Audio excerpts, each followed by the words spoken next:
What's up, guys? This is Astranox. Let's showcase Cerise at the table is the team I'm gonna be using in Wyvern 11. I want to compare the damage of Cerise versus Alexa, because Alexa is a powerhouse, only a 3-star hero, but yeah, she attacks twice with skill 1. Skills are turned off for Alexa and Taranor Guard, which applies defense break.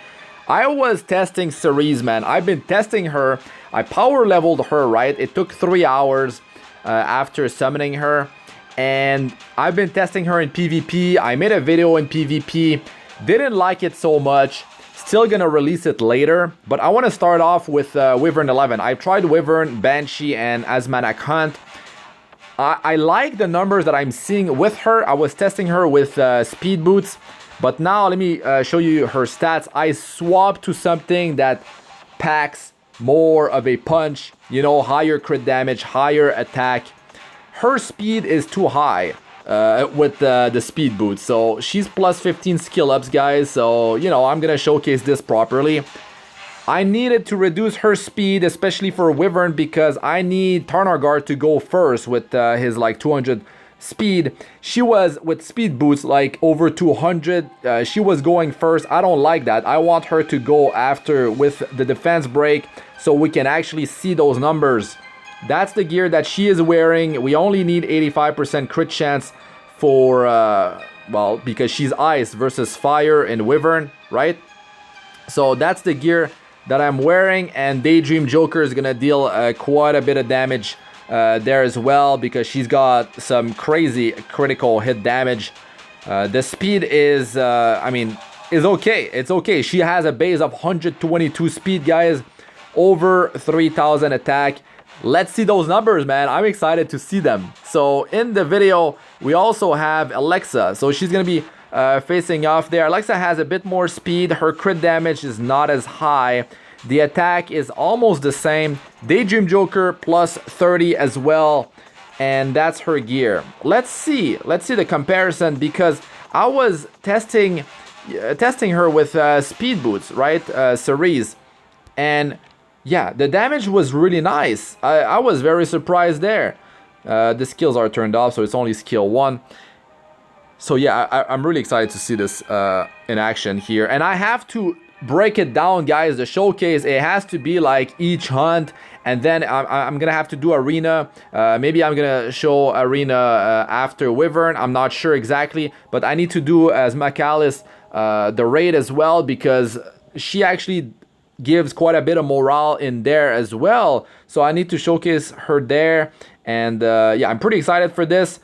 And I've definitely been testing her quite a lot, to be honest, like non-stop. Been swapping gear, trying things out in the arena, even like buying flags with sky stones, you know, just testing her out as much as possible. But let's get in there in a second here. Let's just show the stats of where is Angelic. 70,000 CP. Okay, there she is.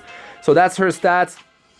I mean, she has quite a bit of speed, enough survival to tank the front line. It's all good. So let's just go in there and see how it goes down, baby.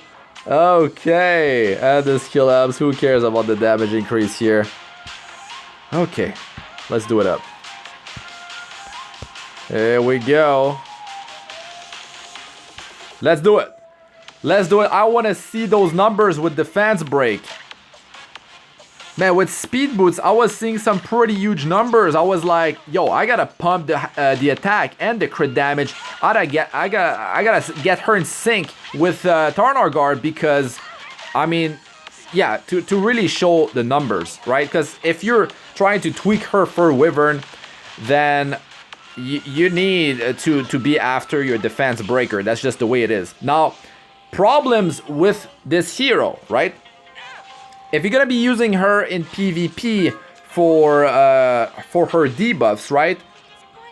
Then you're gonna need a different build. You can't rock the same build as here, right? You can't rock the same build, and she doesn't even have attack buff in this run here.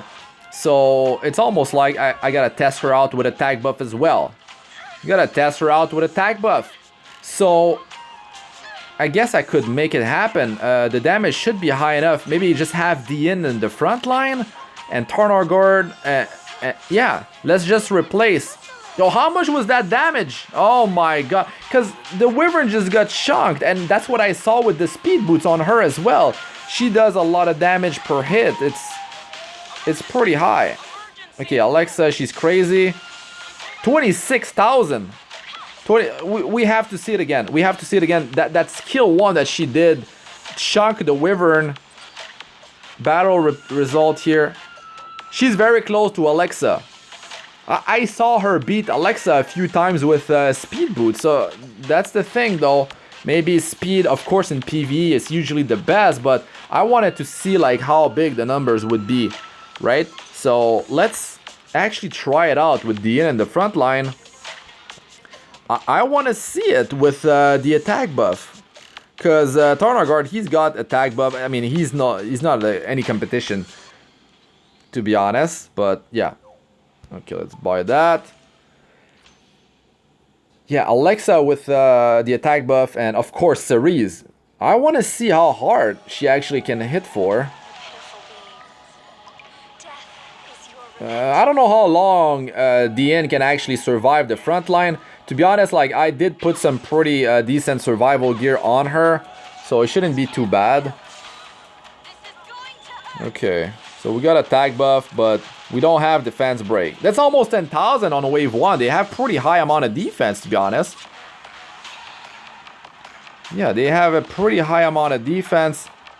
No defense break. That would roughly double the damage, if not more than that. The higher their defense, the bigger the numbers. It's gonna be more than double without defense break. It's a 70% reduction in defense. Okay.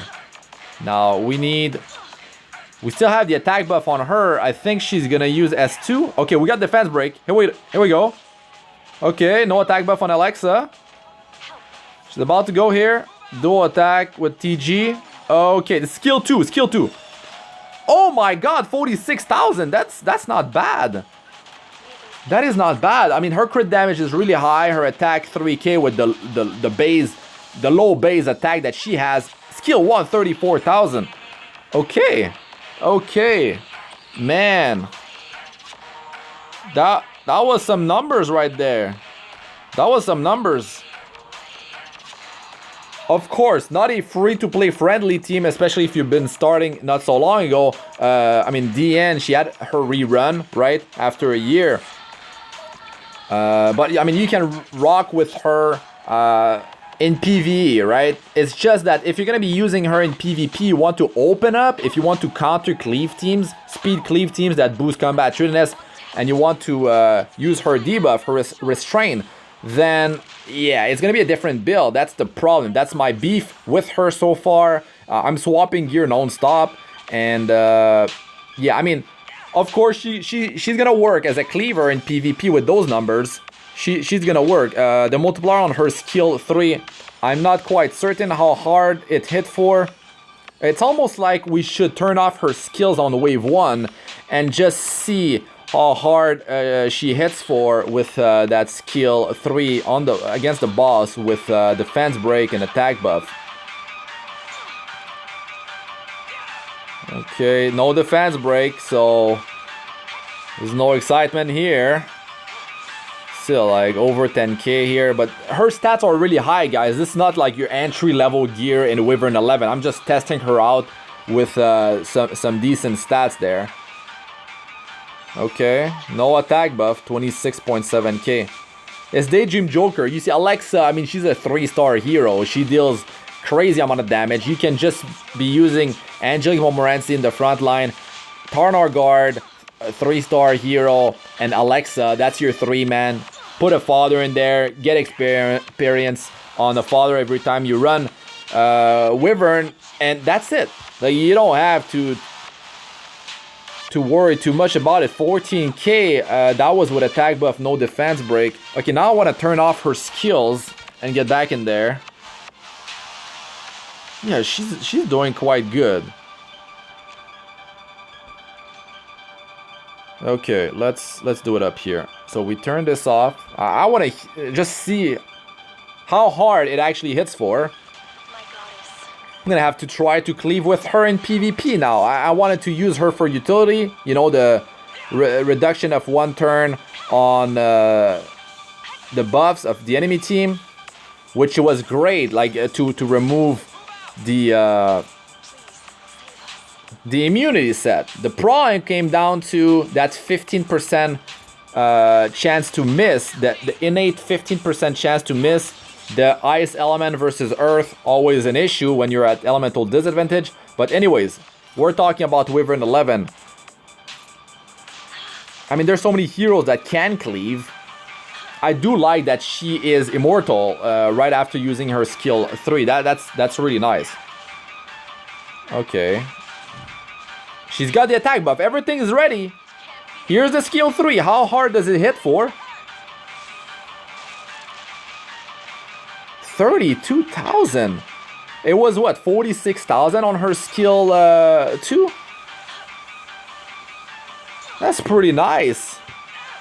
That's pretty nice, man. Taranor Guard is he's failing, man. He's failing on those defense breaks. He doesn't want us to showcase Cerise properly here. But I mean, so far we saw the number on her skill 2, we saw the number on her skill 3, and her skill 1 as well. So that's pretty solid. It's pretty solid. But to be honest, like, she's limited. I guess if you're gonna be investing stuff into heroes, you don't want to build like Alexa. You don't want to build 3-star heroes. You get her in early to mid game. You want to use her, I don't know, maybe you want to use her for PvE mostly. You don't worry too much about PvP.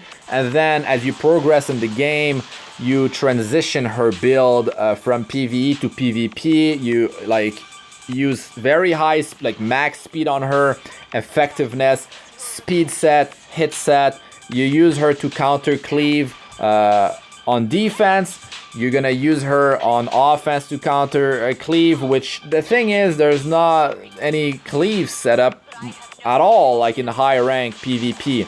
But while you climb, that might be a different story though. So I feel like she, like, if you, especially if you invest your Molagoras into her, right? You skill her up.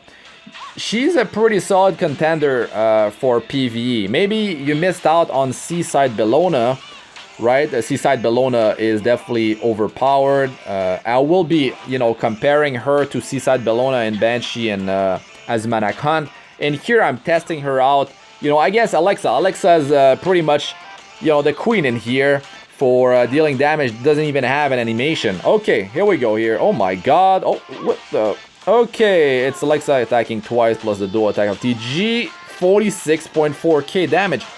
It's definitely not bad. It's definitely not bad. I mean, she is gaining 50% combat readiness. And look, she went again. 34.6. It goes quick, man. It goes quick. The boss didn't even have time to do anything. Look at that.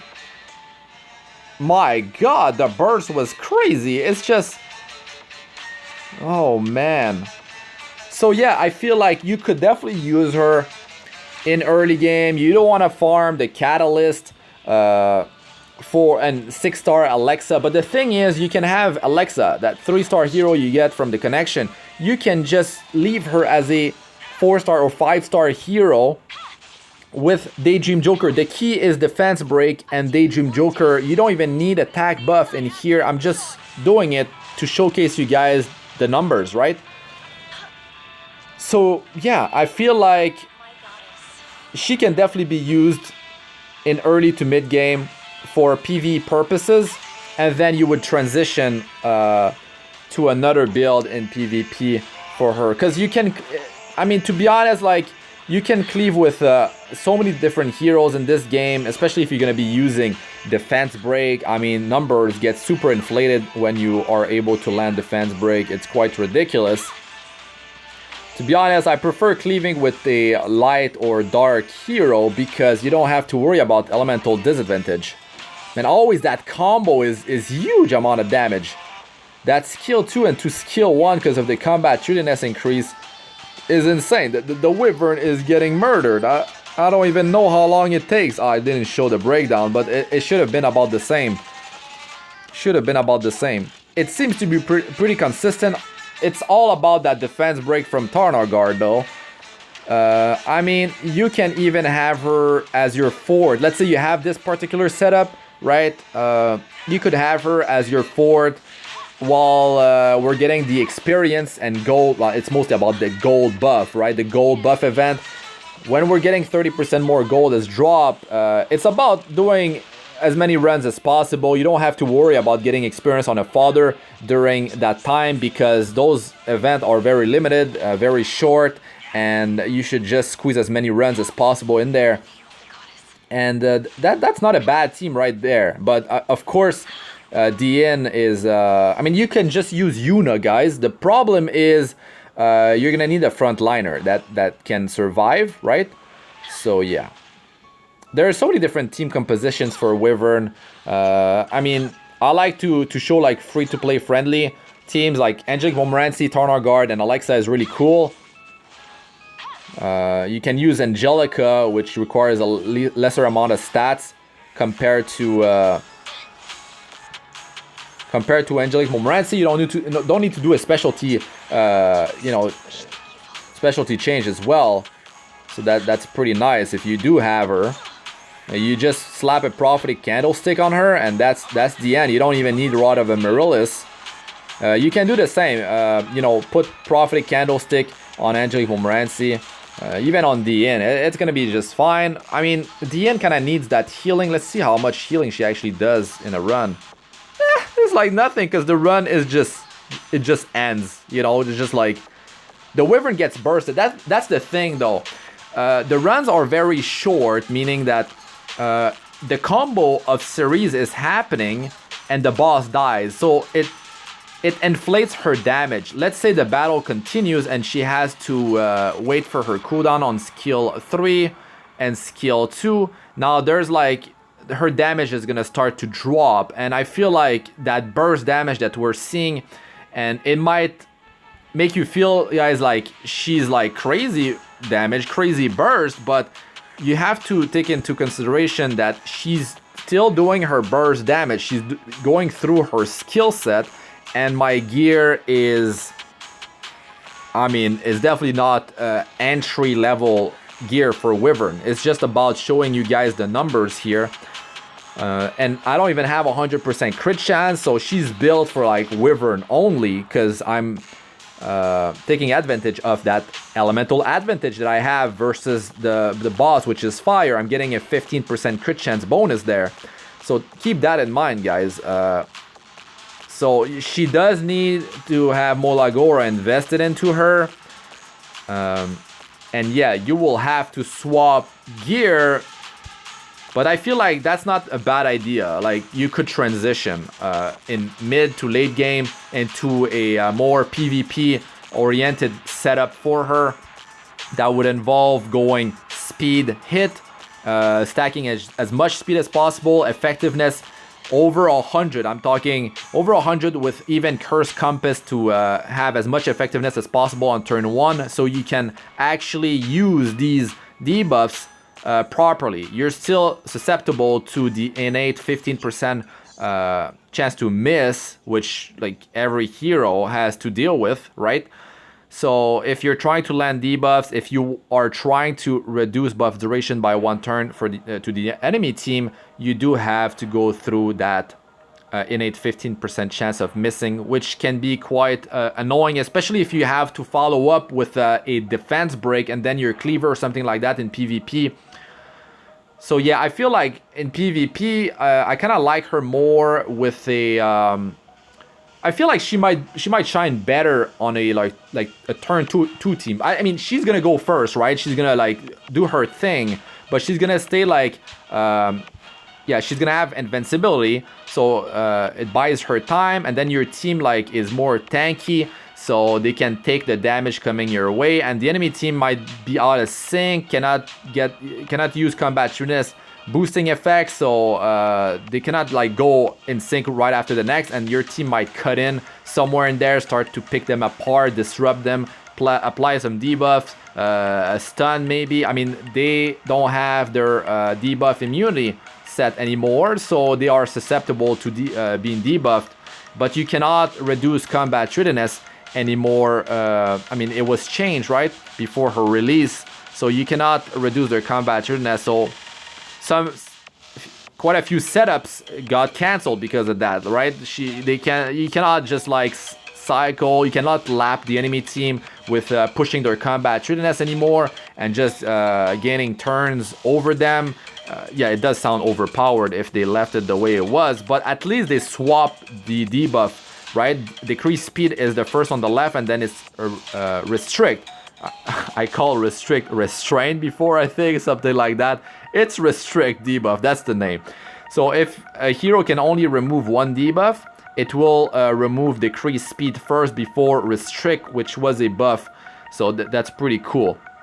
Now, if we're talking about like utilities for Wyvern, to be honest, like if I have to be like really honest with you guys, in early game it would be more about trying to land 3 debuffs on the boss, an attack break, and you know, and try to sustain your team, and having attack break on the boss and especially 3 debuffs greatly reduces the damage of the Wyvern, so it's way more easy to sustain your front liner with a Soul Weaver, or maybe you're going with a double Soul Weaver setup. You guys should check my if you're still watching, you should check my you know, how to farm Wyvern 11 with 3-star heroes video, and I released it like the day before this basically.